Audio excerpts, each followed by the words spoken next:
नमस्कार दोस्तों, मैं सत्यम मिश्रा आप सभी का टेक लर्नर्स के यूट्यूब चैनल पे स्वागत और अभिनंदन करता हूं। दोस्तों आज ईवीएस का प्रैक्टिस सेट नंबर 6 है, जो कि आपके सीटेट एग्जाम, उसके अलावा जो आपका बीपीएससी एग्जाम होने वाला है जिसमें ईवीएस से रिलेटेड प्रश्न पूछे जाएंगे, उसके लिए भी महत्वपूर्ण है दोस्तों। ठीक है, चलिए स्टार्ट करते हैं आज की क्लास का पहला प्रश्न है दोस्तों। यहाँ पे पहला प्रश्न आपके सामने स्क्रीन पे आ चुका है। यहाँ पे ऊर्जा का पिरामिड होता है। प्रश्न पूछ रहा है कि ऊर्जा का जो पिरामिड होता है कैसा होता है। हमेशा उल्टा होता है, हमेशा सीधा, कभी उल्टा कभी सीधा, इनमें से कोई नहीं। तो ऊर्जा का जो पिरामिड होता है दोस्तों कैसा होता है, वो हमेशा सीधा होता है। कहने का मतलब है कि प्राथमिक उपभोक्ता से द्वितीयक उपभोक्ता में, द्वितीयक से तृतीयक उपभोक्ता में, इस तरीके से ऊर्जा का जो स्थानांतरण होता है वो हमेशा सीधा होता है, न कि तृतीयक उपभोक्ता से द्वितीय, न द्वितीय से प्राथमिक में। ठीक, इस तरीके से ऊर्जा का स्थानांतरण नहीं होता है। ऊर्जा का जो पिरामिड होता है वो हमेशा सीधा होता है, क्योंकि ऊर्जा स्थानांतरण जो होती है प्राथमिक से द्वितीय, द्वितीय से तृतीय में। ठीक है, इस तरीके से होता है। और ऊर्जा एक से दूसरे में कितना परसेंट प्रभावित होती है, तो आपको पता है दोस्तों 10%, मात्र 10% जो ऊर्जा होती है किससे दूसरे में ट्रांसफ़र होती है। और ये 10% का नियम जो दिया गया था लिंडेमान वैज्ञानिक थे दोस्तों, उनके द्वारा ये नियम बताया गया था। चलिए, इस प्रश्न का राइट जवाब ऑप्शन नंबर 2 होगा। चलते हैं दूसरे प्रश्न पे।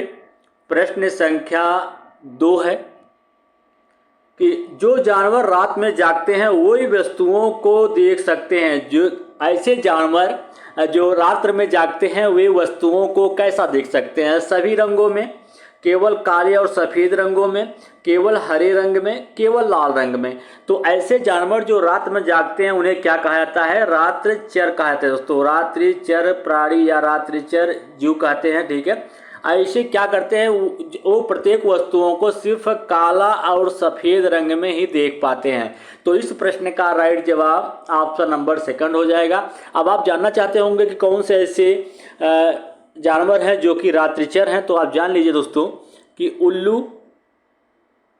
उल्लू होता है, और रेगिस्तानी जो सांप होता है, रेगिस्तान में रहने वाला रेगिस्तान सांप जो होता है वो भी क्या होता है, वो भी रात्रिचर होता है, क्योंकि वो भी रात में जागता है। इसके अलावा रेगिस्तानी जो चूहा होता है वो भी रात्रिचर होता है।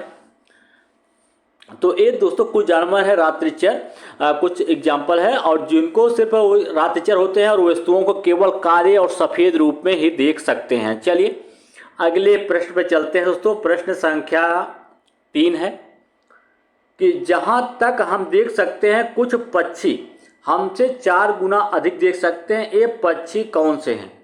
कौवे, चील, कोकिला, बाज, कबूतर, तोते, चील, बाज, गिद्ध, या कबूतर, कौवे, मोर। तो आपको पता है दोस्तों कि कुछ पक्षी ऐसे होते हैं जो हमारी देखने की तुलना में 4 गुना अधिक देख सकते हैं। वो कौन से होते हैं?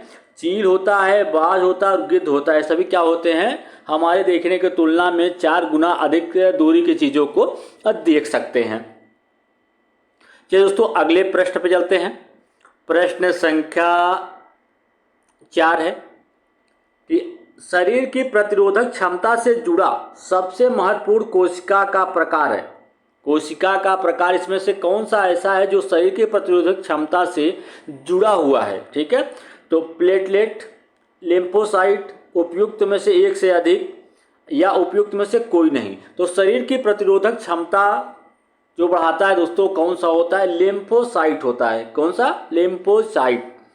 चलिए आगे चलते हैं। प्रश्न संख्या नेक्स्ट पे। पक्षी अपनी गर्दन को बहुत बार हिलाते हैं, क्योंकि कुछ पक्षी ऐसे होते हैं जो कि आप खुद देखे होंगे कि गर्दन जो होती है अपनी गर्दन को अधिक हिलाते रहते हैं। कारण क्या होता है?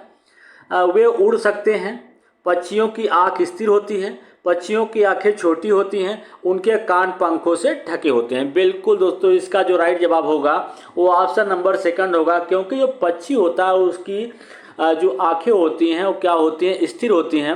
वो एक समय में एक ही चीज़ को देख सकता है दोस्तों, और इधर उधर देखने के लिए वो बार बार अपनी गर्दन को हिलाता रहता है, क्योंकि उसकी जो आंखें होती हैं वो घूम नहीं सकती हैं और स्थिर होती हैं। ठीक है, और एक पक्षी के बारे में पूछता है कौन सा ऐसा पक्षी है जो झटके से अपनी गर्दन को आगे पीछे करता है, तो वो मैना होता है जो कि झटके से अपनी गर्दन को आगे पीछे करता है। ठीक है, और एक कौन सा पक्षी ऐसा है जो कि अपनी गर्दन को सबसे अधिक ज़्यादा घुमा सकता है, तो वो होता है उल्लू होता है। ठीक है, जो अपने गर्दन को बहुत ज़्यादा घुमा लेता है। चलिए अगले प्रश्न पे, प्रश्न संख्या 6। कपकपी के साथ तेज बुखार जिसका इलाज सिकोना पेड़ की छाल से किया जा सकता है। आंत ज्वर, मलेरिया, चिकनगुनिया नहीं दोस्तों, चिकनगुनिया है। ठीक है, डेंगू।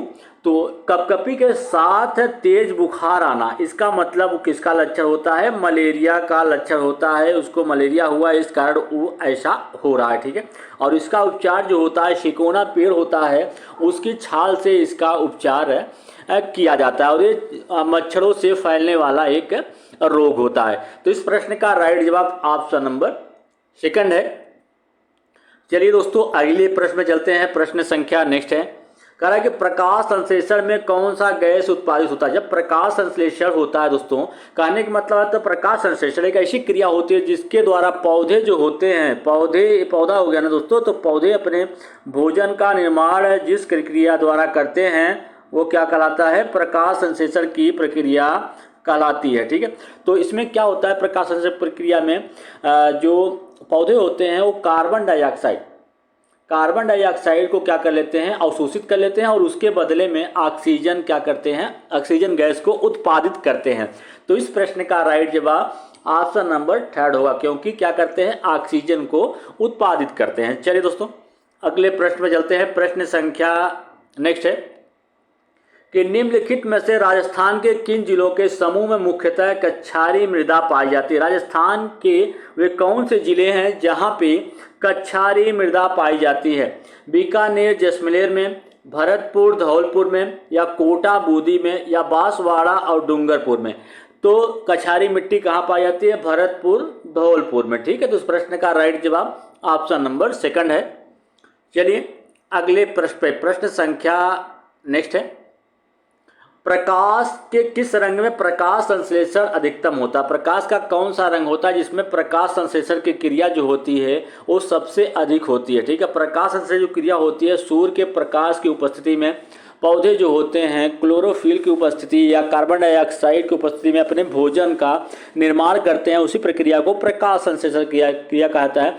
और ये क्रिया जो होती है किस रंग में सबसे अधिकतम होती है? लाल, नीला, बैंगनी, या सभी में समान होती है? तो सबसे ज़्यादा किस में होती है? लाल रंग में सबसे अधिकतम होती है। चलिए अगले प्रश्न पर चलते हैं। प्रश्न संख्या नेक्स्ट है कि अमरबेल किसका एक उदाहरण है? स्वपोषी होता है, परजीवी होता है, मृतोपजीवी, या पोषक? तो अमरबेल जो होता है दोस्तों ये क्या होता है? परजीवी होता है, क्योंकि इसमें जो होता है क्लोरोफिल नहीं पाया जाता है। ठीक है, इस कारण ये अपने भोजन का निर्माण स्वयं नहीं कर पाते। इसमें प्रकाश संश्लेषण की जो क्रिया होती है वो क्रिया नहीं हो पाती है, जिसके कारण अपने भोजन का निर्माण नहीं कर पाते हैं। ठीक है, और इस कारण से क्या होते हैं? परजीवी होते हैं। इस प्रश्न का राइट जवाब ऑप्शन नंबर सेकंड हो जाएगा। चलिए दोस्तों अगले प्रश्न में चलते हैं। प्रश्न संख्या नेक्स्ट है कि भारत के निम्नलिखित में से किस राज्य की सीमा बिहार में अधिकतम जिलों से लगती है?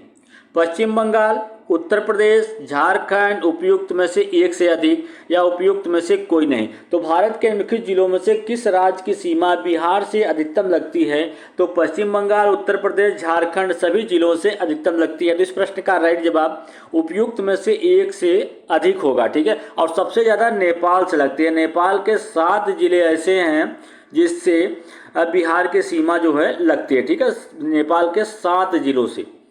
चलिए दोस्तों अगले प्रश्न पे चलते हैं। प्रश्न संख्या नेक्स्ट है, उसको देखिएगा। कह रहा है कि कीटभक्षी पौधे उस मृदा पे उगते हैं जिनमें कम होता है। कीटभक्षी जो पौधे होते हैं ऐसी मिट्टी में या मृदा में उगते हैं जहाँ पे नाइट्रोजन, कार्बन, सल्फर या पोटेशियम की कमी होती है। तो जहाँ पे नाइट्रोजन की कमी होती है ऐसी जगहों पे कीटभक्षी पौधे उगते हैं। चलिए अगले प्रश्न पे, प्रश्न संख्या नेक्स्ट है, स्टिक अम्ल की गंध किसके समान होती है? जो स्टिक अम्ल होता है उसकी गंध किसके समान होती है? सिरका के समान, टमाटर, मिट्टी का तेल, उपयुक्त में से एक से अधिक या उपयुक्त में से कोई नहीं। तो दोस्तों जो स्टिक अम्ल होता है उसकी गंध किसके समान होती है? सिरका के समान होती है। और इसकी गंध समझ लीजिए कि सिरका कैसा होता है, इसकी गंध तीक्ष्ण होती है, तीक्ष्ण गंध होती है, ठीक है। और ये जो स्टिक अम्ल होता है सिरके के समान होता है। चलिए क्वेश्चन नंबर नेक्स्ट पे चलते हैं दोस्तों। क्वेश्चन नंबर नेक्स्ट है, कह रहा है कि निम्नलिखित में से कौन सी वायुमंडल में सबसे अधिक पाए जाने वाली दो गैसें हैं? ऐसी कौन सी दो गैसें हैं जो कि वायुमंडल में सबसे अधिक पाई जाती हैं? Nitrogen, oxygen, carbon dioxide, fluorine, oxygen और क्लोरीन, ऑक्सीजन और ग्लिसरीन, नाइट्रोजन और फ्लोरीन, इसमें से कोई भी नहीं। तो दोस्तों आपको बता दें कि कौन सी वायुमंडल सबसे अधिक पाई जाने वाली गैसें हैं, वो आपका नाइट्रोजन है और ऑक्सीजन है। ऐसी दो गैसें जो वायुमंडल में सबसे अधिक मात्रा में पाई जाती हैं।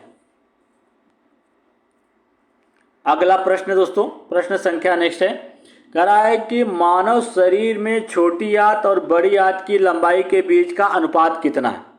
तो मानव शरीर में दो आंत होती है, एक छोटी होती है एक बड़ी होती है। छोटी आंत कहने के लिए होती है लेकिन इसकी लंबाई होती है 7.5 होती है इसकी लंबाई, 7.5 मीटर इसकी लंबाई होती है। छोटी आंत की सिर्फ कहने के लिए छोटी होती है लेकिन लंबाई जो होती है इसकी बड़ी आंत से बड़ी होती है। बड़ी आंत की लंबाई होती है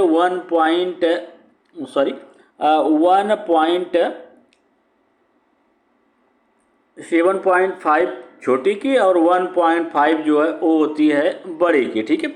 अब इन दोनों का अगर अनुपात देखा जाए तो इनका अनुपात क्या हो जाएगा? 5 अनुपाते, कह रहा है कि छोटी आंत और बड़ी आंत का अनुपात क्या हो जाएगा? ये अनुपात इसका होगा, ठीक है। तो इस प्रश्न का राइट जवाब ऑप्शन नंबर सेकंड होगा। चलिए दोस्तों आज के लिए इतना ही। अगर आपको मेरा वीडियो अच्छा लगे तो लाइक, शेयर और सब्सक्राइब दोस्तों जरूर करिएगा।